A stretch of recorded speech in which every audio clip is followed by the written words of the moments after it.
책은 시대를 비추고 또 내일을 열어가는 힘이죠. 그 책과 국회가 만나는 특별한 자리, 국회 책마당에 오신 여러분 환영합니다. 안녕하세요, 장혜원입니다. 네, 안녕하세요. 박혜진입니다. 안녕하세요. 책 읽는 남자 김길입니다. 아, 책 거꾸로 넣었어요. 오프닝부터 재밌습니다, 기리 씨. 확실히 12월이 된 것 같은 게 캐롤 소리가 들리고요. 또 연말이니까 좀 우리 만나자 이런 얘기들 많이 하게 되는 것 같은데 네. 또 날이 너무 춥다, 좀 날 좀 풀리면 보자 하면은 또 내년이 되어 있습니다. 네, 그러고 보니까 저희 셋도 네. 밥을 한 번도 안 먹었네요. 우리 늘 커피는 마시잖아요. 커피도 근데 거의 이 카메라 앞에서 마셔요. 거의 진짜 제가 이렇게 비즈니스라면 처음 본 것 같은데 정말 이렇게 밝게 웃고 바로 헤어집니다. 근데 친하잖아요. 맞아. 할 얘기가 많잖아요. 느낌이 또 희한하게 그렇게 또 자주 안 보는데도 굉장히 또 편안하고 친한 느낌이 있어요. 네. 그러니까요. 맞아요. 이 만나면 조합을- 반갑고. 조합을 잘 짜주셔가지고 올해는 저희도 진짜 밥 한 번 먹읍시다. 올해 얼마 안 남았는데 좋습니다. 네. 자, 오늘 첫 번째 순서부터 만나보도록 하겠습니다. 국민을 대표하는 국회의원들, 그분들의 책상 위에는 어떤 책이 놓여 있을까요?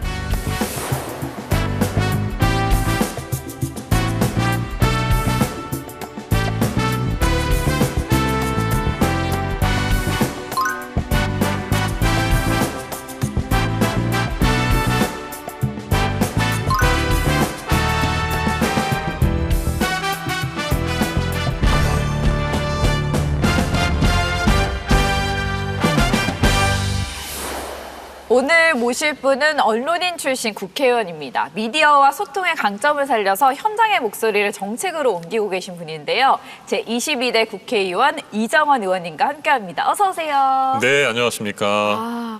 일단 먼저 불러주셔서 소개를 고맙습니다. 부탁드립니다. 네, 시청자 여러분 안녕하십니까. 저는 서울 광진구 앞 국회의원 이정원입니다.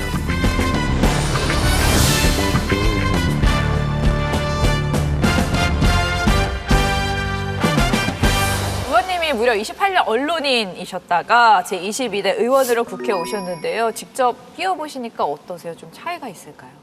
생각했던 것보다 국회의원의 역할이 정말 막중합니다. 그 책임감이 너무 커서 잠을 자지 못할 정도입니다. 네. 하루하루의 삶이 요즘에 이제 저희 국회의원들은 극한 직업이라는 표현을 쓰는데 정말 극한 직업이고요. 끊임없이 공부하고 끊임없이 듣고 고민하고 새로운 문제 해결 방법들을 찾는 노력을 하지 않으면 안 되는 그런 역할이고요.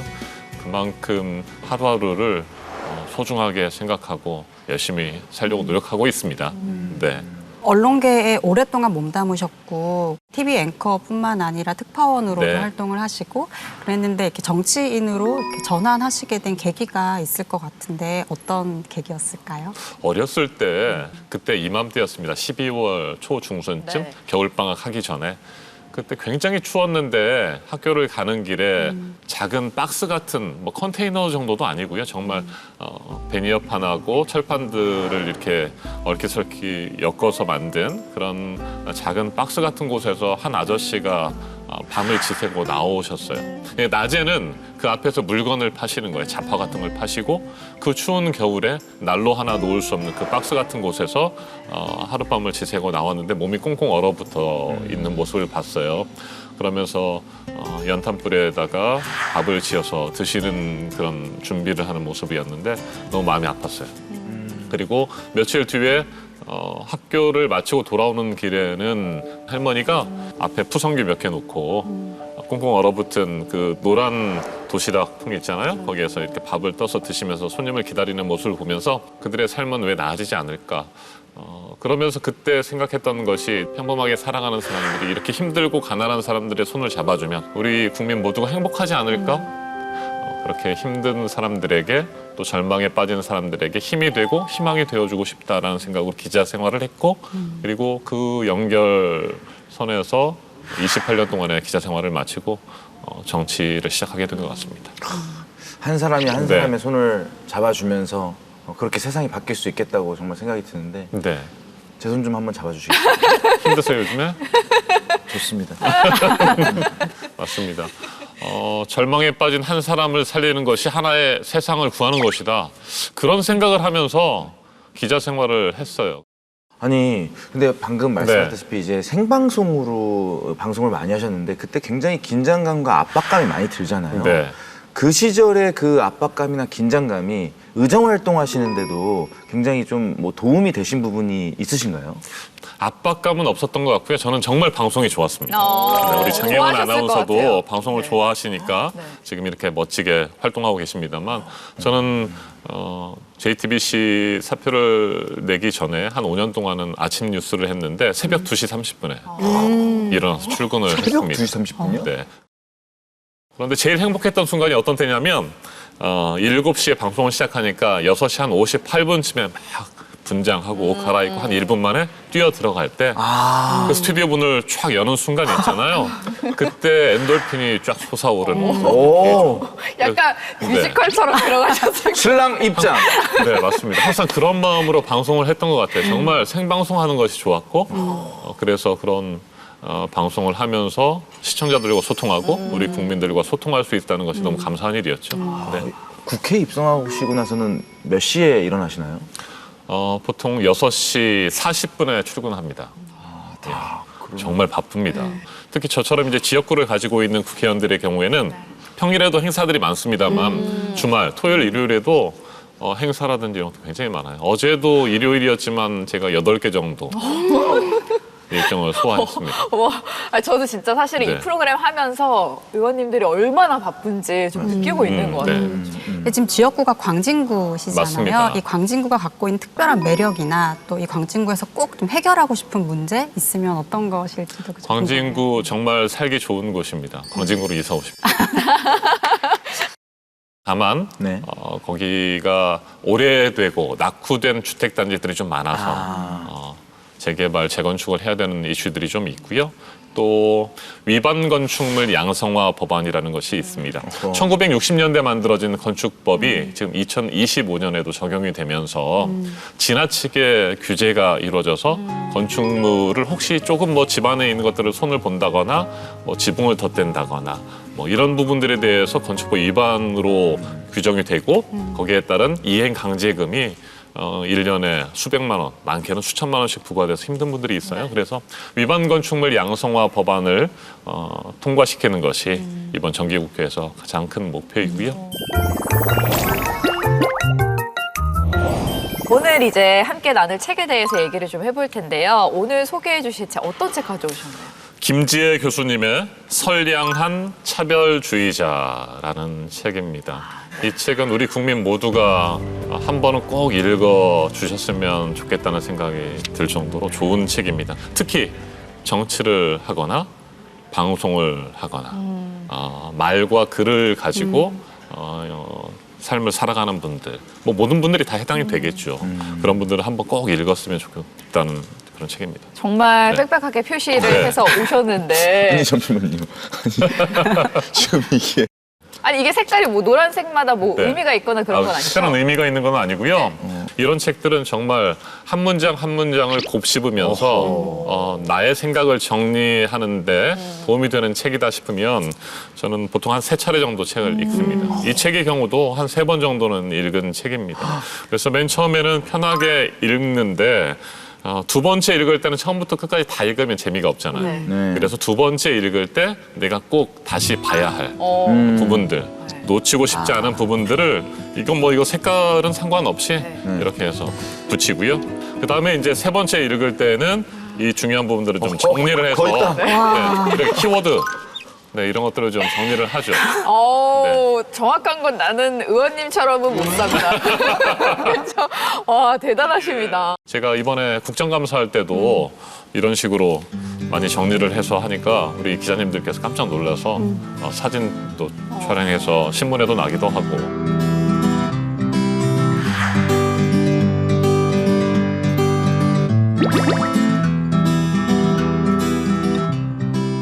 의원님께서 지금 여러 번 읽으셨다고 말씀을 하셨는데 실제로 이 선량한 차별주의자는 굉장히 많은 분들이 한 번 이제 뭐 재미삼아 읽는 게 아니라 읽고 또 읽고 추천하고 그러면서 이제 하나의 교과서 같은 이제 느낌도 드는 책인데요.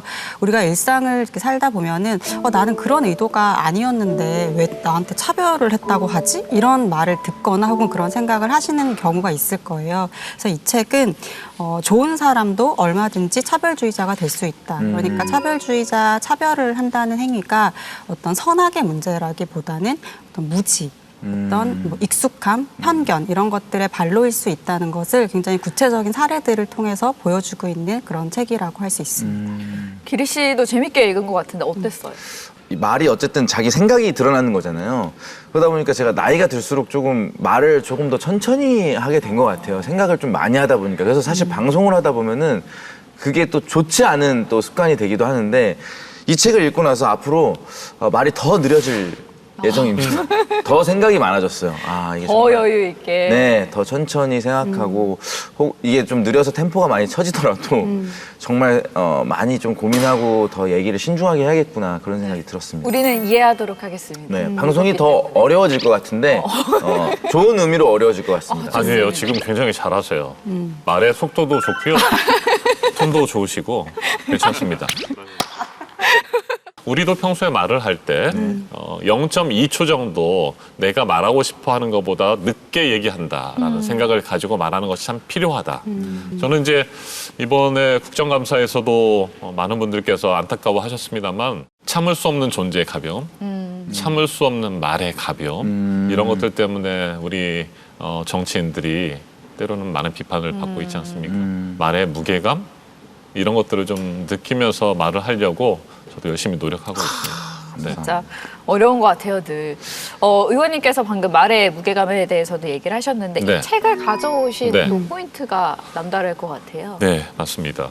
나는 좋은 뜻으로 이야기하는 것들이 누군가에게 상처가 되지 않을까. 아주 잘못된 피해를 입히는 것은 아닐까라고 생각하면서 살거든요.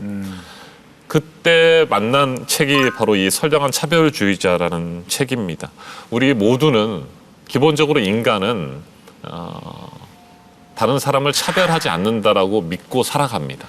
나는 그렇지 않아. 왜? 차별이라고 하는 것 자체가 나쁜 것이고 누군가에게 상처를 줄 수 있는 거라고 생각하기 때문에 그렇게 생각하면서 나는 선량하게 살아가고 있어 라고 생각하면서 살아가지만 나의 그냥 일상적인 생활, 그 말과 행동 자체가 누군가에게 피해를 줄 수 있고 그게 차별이라고 하는 것을 인식을 못하는 거죠. 맞아요. 근데 저 역시도 마찬가지였고 일상적으로 쓰던 말들이 이게 차별이었구나. 그래서 내가 말하는 것이 중요한 것이 아니라 그 말을 듣는 사람이 느낌이 어떨지 어떤 감정을 갖게 될지에 대해서 생각할 필요가 있겠다. 일상에서도 좀 우리가 의식하지 못한 채로 하는 말이나 행동에 네. 차별이 숨겨져 있을 때가 네. 많은 것 같은데 어떤 상황들이 좀 있을까요? 책의 맨 처음에 보면 결정장애라는 네. 얘기를 하잖아요. 결정장애. 나는 결정장애자. 그러니까 나를 비하하는 것이죠.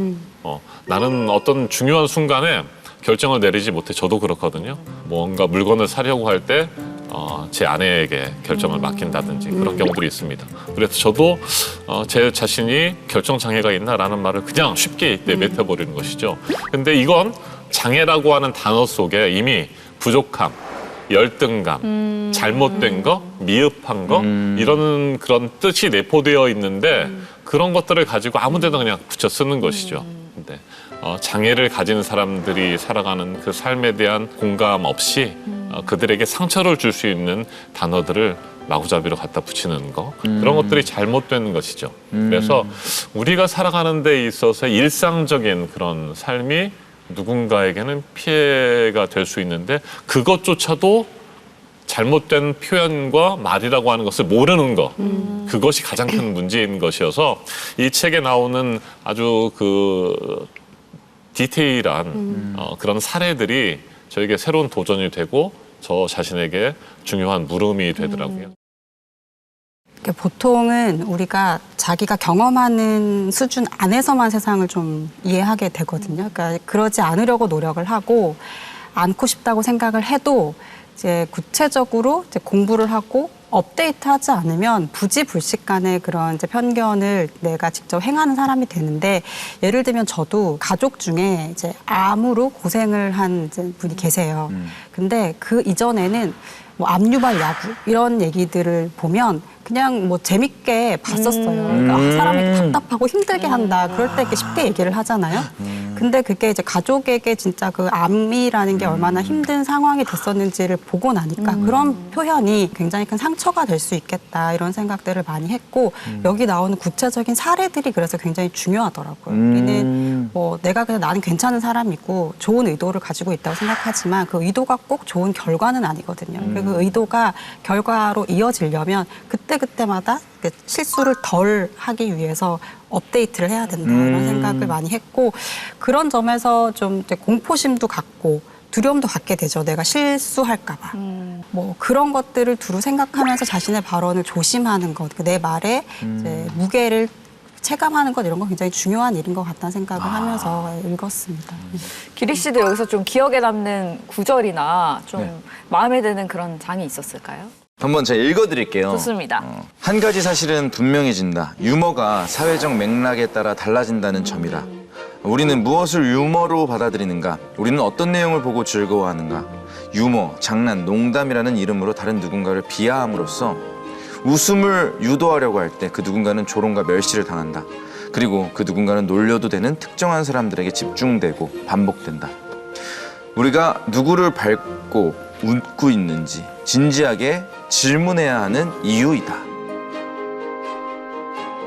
우리가 유머라는 것이 사람들하고 굉장히 친해지기 위해서 하는 네. 아주 좋은 방법이잖아요. 근데 이게 자칫 잘못했다가는 친해지기는커녕 오히려 더 사이가 멀어질 수 있는 그런 위험이 있는데 참 이 글을 읽으면서 아 정말 한 번이라도 더 다시 한번 생각해봐야겠다. 10명 중에 아니 100명 중에 99명이 웃어도 한 명이 불편하다면 이게 진짜 좋은 웃음일까, 이런 거에 대해서 참 많은 생각을 하게 됐습니다. 맞습니다. 굉장히 중요한 부분입니다. 그러니까 그 농담이라고 하는 것을 했을 때 나는 웃을 수 있는가? 내가 그의 입장이라면 웃을 수 있을까? 그의 입장에서 웃을 수 없는 말이라고 한다면 농담이라고 치부하면서 지나칠 수 있는 일이 아닙니다. 우리는 모두가 범주를 만들어서 우리와 그들을 구분하면서 살아갑니다. 그래서 소위 주류 집단이라고 하는 많은 사람들이 모여있는 주류 집단에 속해 있기를 원하고 네. 거기 안에 있을 때 안정감을 느낍니다. 그리고 나의 주류 집단이 아닌 밖에 있는 사람들, 그들, 소수 집단의 경우에 공격의 대상으로 삼고 또 비하의 대상으로 삼기도 합니다. 그 사람들은 그런 농담을 들었을 때 결코 웃을 수 없잖아요. 그런데 우리는 그걸 모르고 있죠. 이런 부분들에 대해서 정말 그게 잘못된 것이고 누군가에게 큰 상처를 주는 것이라면 하지 않아야 되는데, 그게 잘못된 것인지도 모르고 하는 사람들이 있고, 그것을 쉽게 얘기하면 요즘에 혐오 발언, 헤이트 스피치라고 할 수 있지 않습니까? 제가 도쿄 특파원으로 활동하던 10년 전에 도쿄를 비롯한 일본의 지방자치단체의 경우에 조례를 만들어서 혐오 스피치에 대한 처벌을 강화하는 그런 사례들을 볼 수가 있었습니다. 아직까지 우리 사회에서는 그런 부분들이 좀 부족한 부분이 있습니다. 물론 뭐 명예훼손죄라든지 모욕죄가 있긴 합니다만 명확하게 규정하고 혐오 발언에 대해서는 처벌을 하겠다라고 하는 어떤 의지의 표현들, 이런 것들이 법과 제도 속에 담겨져야 된다. 저는 그렇게 생각을 합니다. 책의 파트에 보면 서는 곳이 달라지면 풍경도 달라진다라는 부분이 있는데요. 우리 박혜진 편집장님은 한 그룹의 또 리더잖아요. 네. 그 느끼는 부분이 아마 이 부분에서 더 많았을 것 같거든요. 제가 이제 직장 생활 한 15년, 16년 차쯤 되니까 이제 선배보다 후배들이 훨씬 더 많아지고 뭐 팀장 뭐 이런 직책들도 생기잖아요. 그렇다 보니까 이 선의가 권력이 될 수도 있다는 생각이 많이 들더라고요. 그러니까 저는 그냥 좋은 의도로 한 건데 그게 이제 후배들에게는 부담스러운 상황인 거예요. 예를 들어서 저는 도와주려고 이거 내가 해줄까? 이렇게 얘기를 했는데 그 후배의 입장에서는 이게 나에 대한 일종의 평가인가?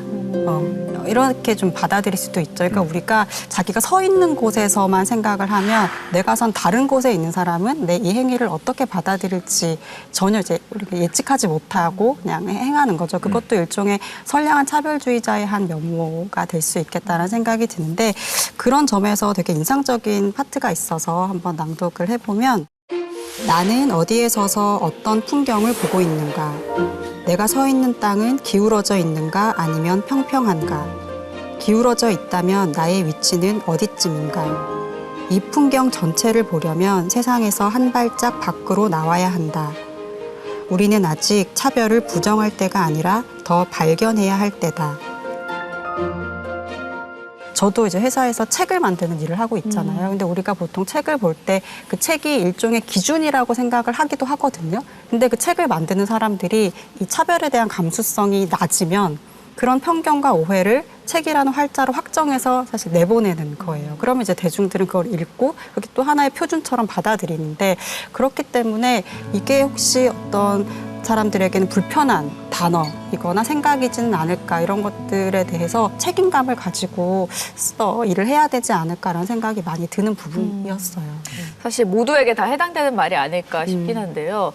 의원님 사실 정치인도 결국은 시선을 다루는 직업이라고 볼 수 있을 것 같은데 요즘 국회에서 좀 내가 기울어진 땅에 서 있는 거 아닌가라고 좀 고민하는 그런 순간들이 있으실까요?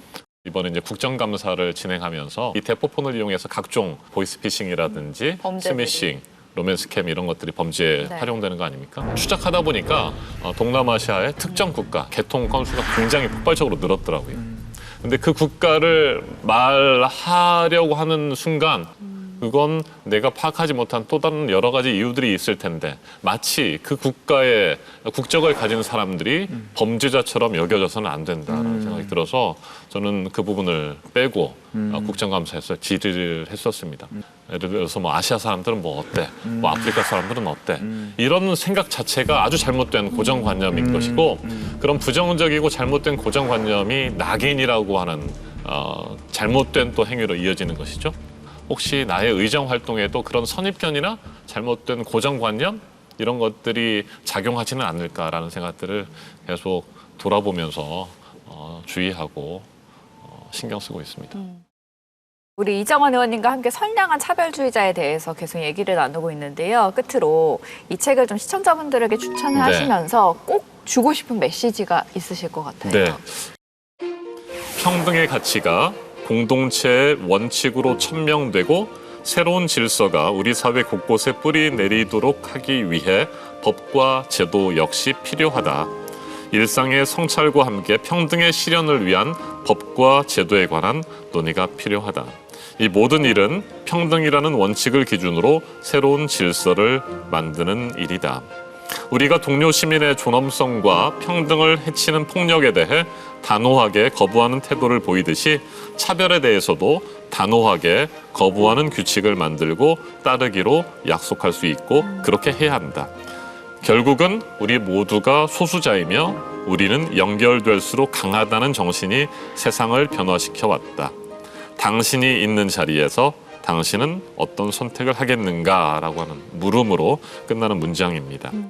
제가 28년 동안 기자 생활을 하다가 정치를 시작하게 된 이유도 끊임없이 문제를 제기하고 권력과 자본에 대한 견제구를 날린다고 하더라도 이슈는 또 새로운 이슈에 덮이고 언론인들, 우리 기자들, 방송인들은 또 새로운 이슈를 찾아서 갈 수밖에 없고 그러면 많은 문제들이 덮여버리고 해결되지 않는 경우들을 많이 봤습니다. 그게 언론인으로서의 한계라는 것들을 좀 저는 느꼈고요. 문제에 대한 해결책을 찾기 위해서는 법과 제도를 바꿔야 된다는 생각이 들었습니다.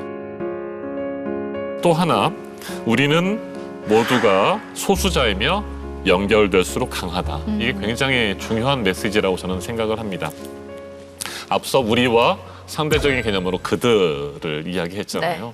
그런데 이게 완전히 격리된 그런 범주의 집단이 아니고 서로가 끊임없이 교류하고 또 협조하고 협력하고 존중하고 공생하는 그런 노력들이 필요하다는 생각이 듭니다. 나는 뭐 내가 선택해서 태어난 건 아니고 대한민국 국민입니다. 여기에서는 한반도에서는 주류 집단이지만 제가 다른 나라에 가면 또 소수자가 되는 것이겠죠.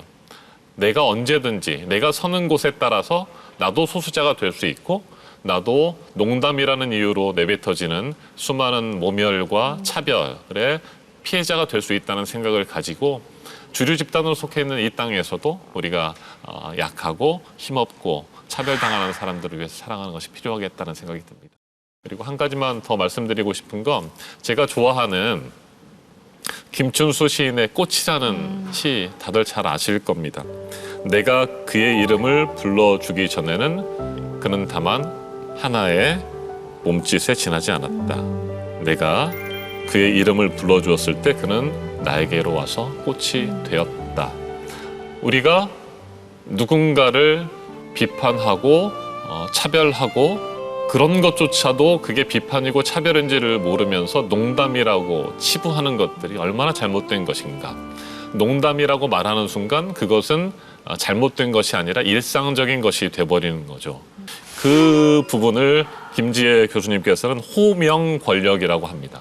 우리가 그 하나의 몸짓에 불과하지 않았던 것들에 대해서 꽃이라고 불렀을 때 그는 나에게로 와서 꽃이 되었던 것처럼 상대에게 우리가 얼마나 선의를 가지고 그분들을 공경하고 존중하고 그렇게 올바르게 대우하느냐가 굉장히 중요한 것인데 우리가 그렇게 차별하고 비판하고 모멸감을 주면서 그걸 농담이라고 치부하고 그걸 농담이라고 호명하는 순간 그건 우리가 아주 잘못된 주류 집단의 권력을 남용하는 것이죠.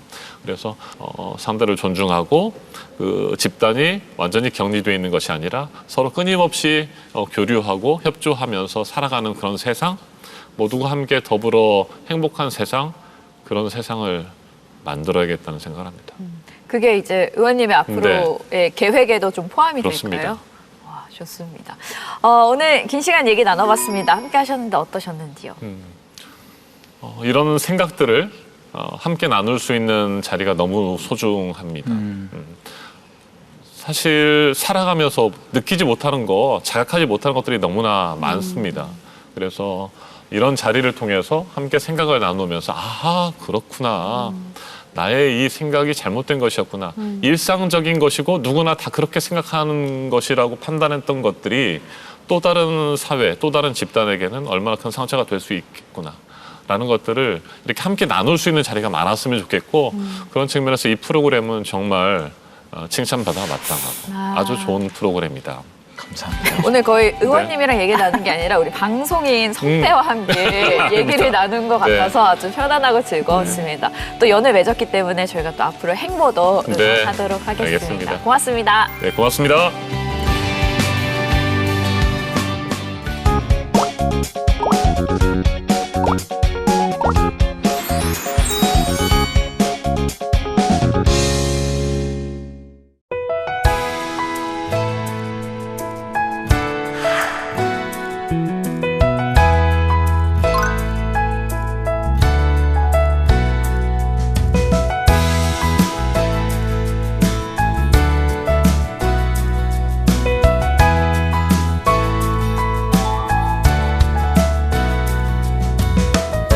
안녕하세요. 동네 책방 가이드 윤수빈입니다. 지난 시간에 이어 대학로를 소개하고 있는데요.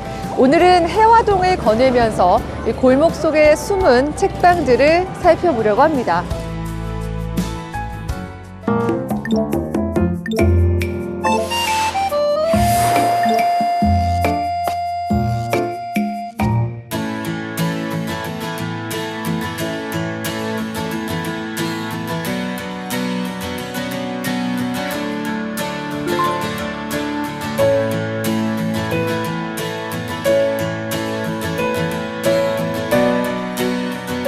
책방은 독서 모임이 많이 활성화가 되어 있는 책방이네요. 이렇게 보시면 독서 토론에 관련된 거, 낭독극 이렇게 다양한 독서 모임이 이렇게 붙어 있는데요. 잘 홍보가 되어 있는 것 같아요.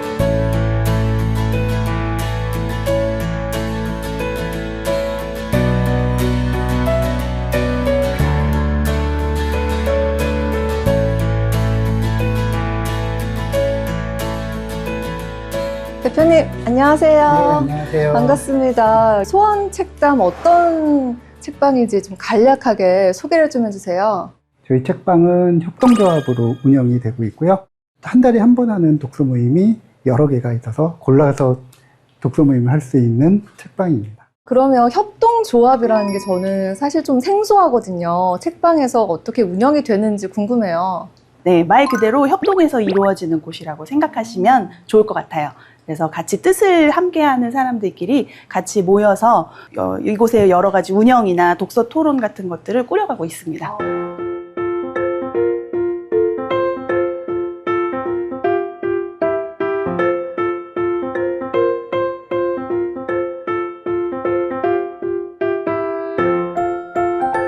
이쪽에 보시면은 네. 한 달짜리 구렁이 독서의 철인상목 북박스같이 모임마다 색깔이 있고요. 그리고 또 특이하게 북극박스 같은 경우에는 성우가 낭독극을 해주는 이렇게 모임도 낭독극도 있고 굉장히 다양하네요. 필사 모임도 있어요.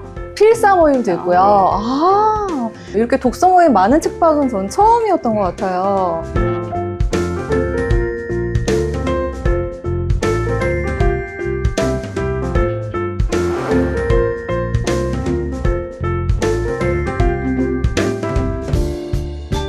대표님, 저는 이 책 중에서 좀 사회 이슈에 관련된 책에 좀 관심이 많거든요. 관련된 어떤 모임이나 이런 데도 있을까요? 저희 담쟁이 독서회에서 네. 사회 이슈와 관련한 사회과학 도서부터 문학 책들을 많이 토론을 하고 있는데 저희가 최근에 이 책으로 네. 독서 토론을 했었거든요. 아, 재밌을 것 같아요. 그래요? 네. 네. 혹시라도 토론 참여하고 싶으시면 네. 함께 해도 될 것 같은데 괜찮으세요? 네, 한번 해보겠습니다. 잘할 수 있을까요?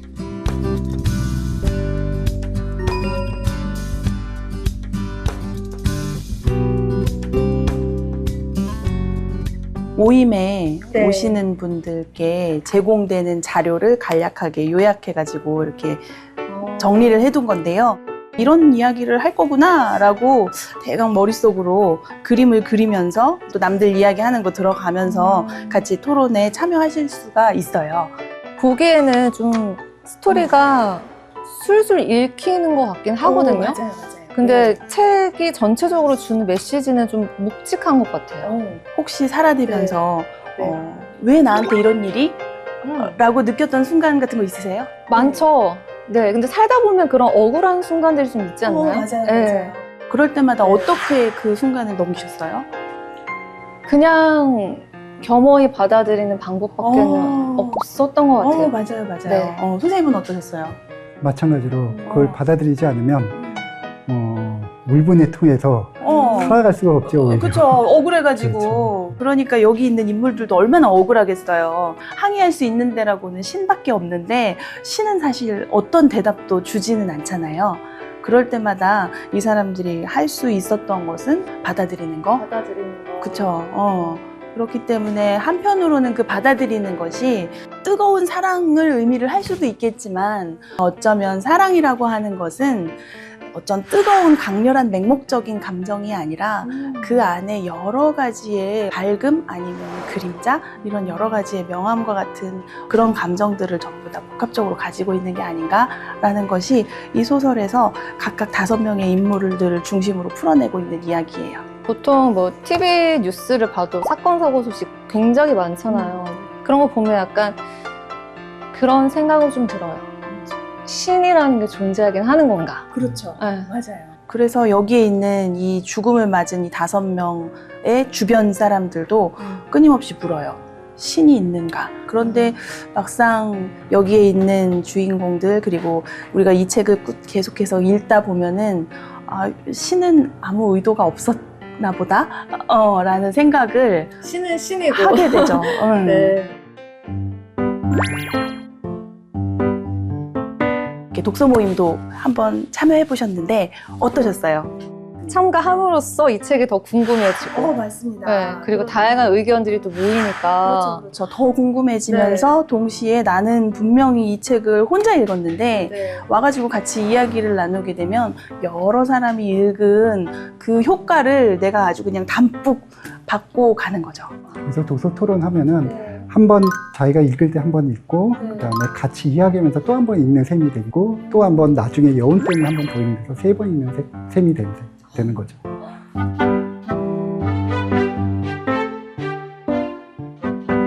이곳 소원 책담을 방문하시는 분들이 좀 여기 오셔서 어떤 것들을 좀 얻어갔으면 좋겠다라고 생각하시는지 궁금해요. 책에 대한 기쁨을 느꼈으면 좋겠고요. 같이 모임을 하면서 우리가 책에서 혼자 읽었을 때의 기쁨보다 더 많은 기쁨을 얻을 수 있다는 거. 여기 오시는 분이 꾸준하게 더 많이 발자국을 더 남겨주셨으면 좋겠습니다. 뿐만 아니라 또 동네에 이런 고급진 대화, 그리고 책을 통해서 나눌 수 있는 여러 가지 생각, 그런 이야기들을 나눌 수 있는 공간이 여러분들 곁에 있다는 것, 이걸 꼭 알아주셨으면 하는 마음입니다.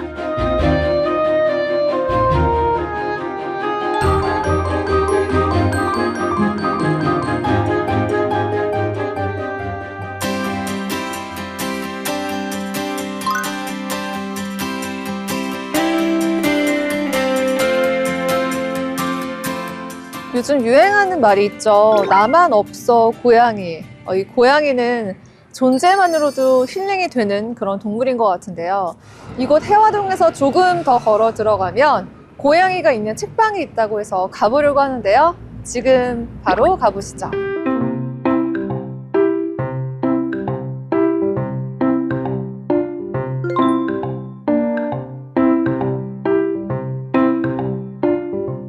고양이 서점을 하는 거 확실히 알 수 있을 것 같아요. 고양이 그림이 이렇게 예쁘게 그려져 있는데요. 살짝 밀고 들어오세요라고 써 있습니다.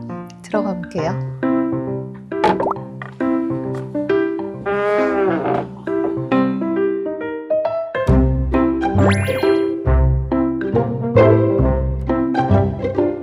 대표님, 안녕하세요. 반갑습니다. 여기 안녕하세요. 보니까 마당에 고양이 사진이 정말 많거든요. 네, 저거는 이제 자기 고양이 자랑하는. 아, 자랑하는 오신 자랑존. 분들이, 본인 그쵸, 키우는 그쵸. 고양이 그러면 사진을 제가 또 여기서 즉석에서 뽑아주고 그거를 이제 붙여놓고. 집사들이 여기서 다 모여서 그렇죠. 예, 소통하는 공간이 될 수도 있을 맞습니다. 것 같은데 이쪽으로 오면 여기가 이제 책장이 펼쳐지는데 다 고양이 관련 책. 다 고양이 관련된 책들. 와, 저는 고양이의 서적이 이렇게 많은 줄 몰랐어요. 진짜 많죠.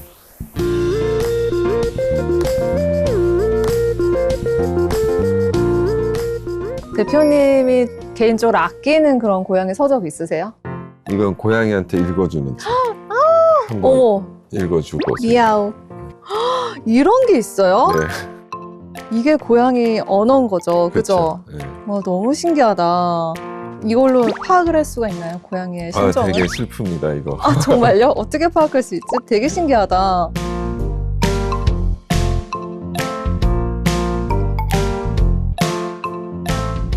대표님 직접 그럼 출간하신 책도 있으세요? 제가 그린 그림이 나온 책이 있죠.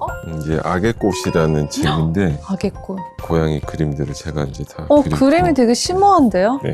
제가 좀 귀엽게 못 그려가지고 거칠게 그리거든. 이제 출판사의 대표님께서 편집장님이 보를레르의 시와 이제 저의 약간 이제 그게 이제 시인이랑 좀 맞는 것 같다. 이래서 제 고양이 그림들을 가져가셔서 이제 적당한 것들을 다 찾으셨죠. 이제. 여기 일본어가 많거든요? 요 칸은 네. 일본의 고양이 책방이랑 자매를 맺어가지고 저 들어봤던 것 같아요. 그 서점 이름 네코야 부스인가? 네, 그죠? 도쿄 쪽에 일본의 고양이 책을 받아오고 네. 저희 한국 고양이 책들을 또 소개해주고 그래서 이렇게 교류를 하고 있어요. 지금.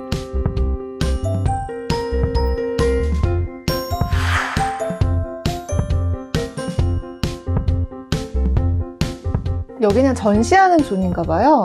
네, 여기는 이제 갤러리 만들려고 제가 지금 준비 작업 중인데 멸종 위기종 관련해서 네, 그림 전시. 특별하게 멸종위기종을 이렇게 전시하는 이유가 있으세요? 특별하다기보다는 이제 어차피 저희가 고양이 책방이 고양이를 좋아하지만 결국은 이제 동물과 이제 환경에 대한 이야기를 많이 하고 싶은 생각이 네. 있기 때문에 그런 취지로 이제 보호해야 될 동물들, 이제 그런 동물들이 이렇게 많았구나라는 거를 이제 알려주고 싶었고, 위기종이라는 거죠. 레드리스트라 그래가지고 그 리스트를 가지고 이제 동물을 하나하나 그리셨던 작가님들이 마침 계셔서 그 작가님한테 특별히 부탁을 해서 이제 이번 전시를 하게 됐죠. 앞으로도 이런 동물에 관련된 전시를 계속 하실 계획 있으세요? 네, 이제 이거를 시작으로 해서 네. 이제 다음 달부터 해서 이제 계속 꾸준히 할 계획이고, 이제 이쪽 공간을 더 이제 갤러리처럼 이제 잘 꾸며서 1년 내내 고양이 작가님, 동물 작가님들, 뭐 그런 작가님들이 여기서 이제 얘기할 수 있는 그런 공간을 만들려고 지금 마무리 준비하고 있습니다.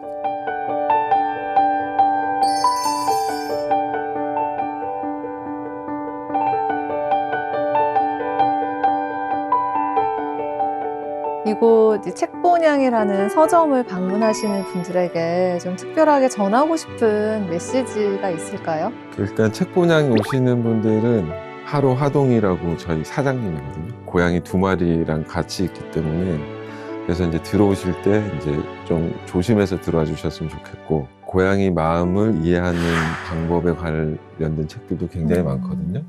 고양이들이 보통은 귀엽다라고만 생각을 하면서 출발하는데, 사실은 그도 작은 생명체잖아요. 그래서 이제 귀엽다를 넘어서서 이제 많이 아껴줄 수 있고, 근데 또 많이 아껴주려면 또 알아야 되니까 공부를 해야 되고, 그래서 이제 이런 책방도 꼭 필요한 것 같고. 굉장히 고양이를 사랑하는 분들이 정말 좋아할 것 같고, 고양이뿐만 아니라 동물까지, 그리고 멸종 위기종까지 굉장히 아끼고 애정 어린 그런 마음으로 사랑하는 게 또 느껴져서 마음이 따스해지는 순간이었습니다.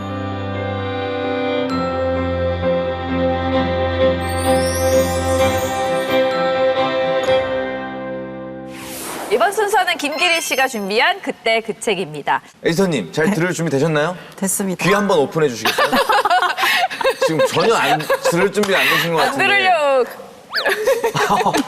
감사합니다. 이렇게 저 열고 왔어요. 잘 들으려고요. 잘하셨습니다. 네. 바로 2000년대 그 마지막 페이지, 2009년 12월 셋째 주로 떠나봅니다. 자, 저도 이 자료를 찾다가 깜짝 놀랐습니다. 우리나라 사람들이 쓰는 이 휴대전화가 대표적으로 2종류가 있잖아요.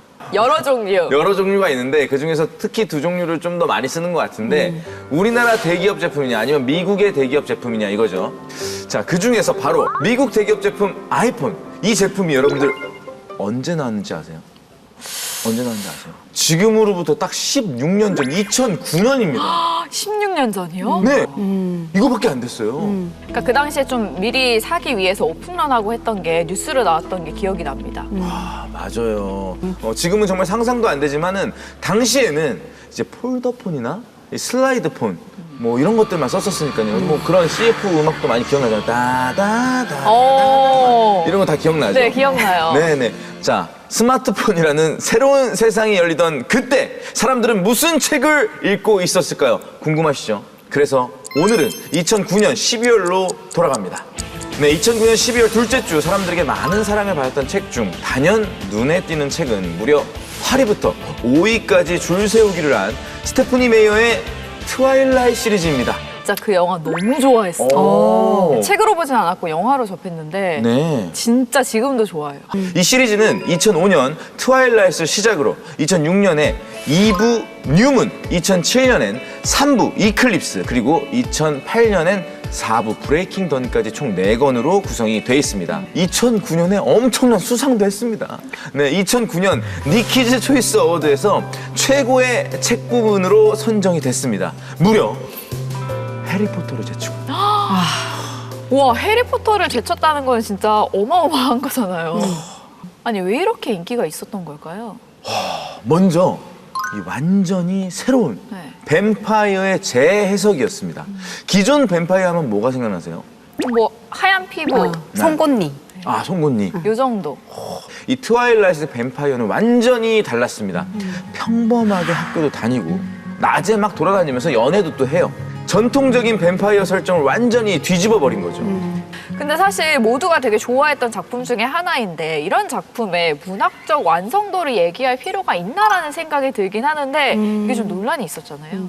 이 작품은 뭐 문학성보다는 이제 팬덤을 기반으로 한 대중적인 지지, 열렬한 지지를 바탕으로 이제 성공한 작품일 텐데 뱀파이어 신화를 이제 재해석한 점에서도 굉장히 재미있고 잘 쓴 서사물이다 이렇게 저는 평가합니다. 외국 베스트셀러들의 열풍 속에서 우리 한국 문학은 과연 어땠을까요? 다음 순위로 한번 가보도록 하겠습니다. 2009년 12월 독자들의 사랑을 받은 책 3위는 소설가 신경숙의 소설 엄마를 부탁해입니다. 이 소설 엄마를 부탁해는요, 서울역에서 실종된 어머니를 찾는 가족들의 시선으로 이야기가 전개가 되는데요. 그리고 가족들이 그동안 어머니에게 얼마나 무관심했는지를 깨달으면서 가족 간의 관계와 갈등 그리고 사랑과 소통의 부재를 이야기하는 내용입니다. 이 책, 이 작품이 이토록 사랑받았던 이유, 먼저 당시 상황을 한번 생각해 보면요. 2008년 글로벌 금융위기가 있었잖아요. 다들 아시죠? 리먼 브라더스 사태.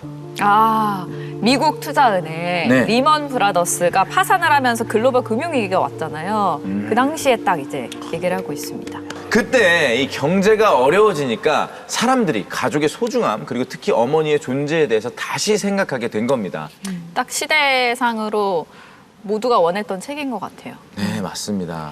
이 소설 읽었던 시절이 저도 생생하게 기억이 나는데, 근데 이게 이제 누구나 공감할 수 있는 보편적인 이야기인데다가 시점이 2인칭이에요. 그러니까 너라고 하면서 얘기가 진행이 돼요. 너라고 하기 때문에 사람들은 이 이야기가 가리키는 너가 나처럼 느껴져요.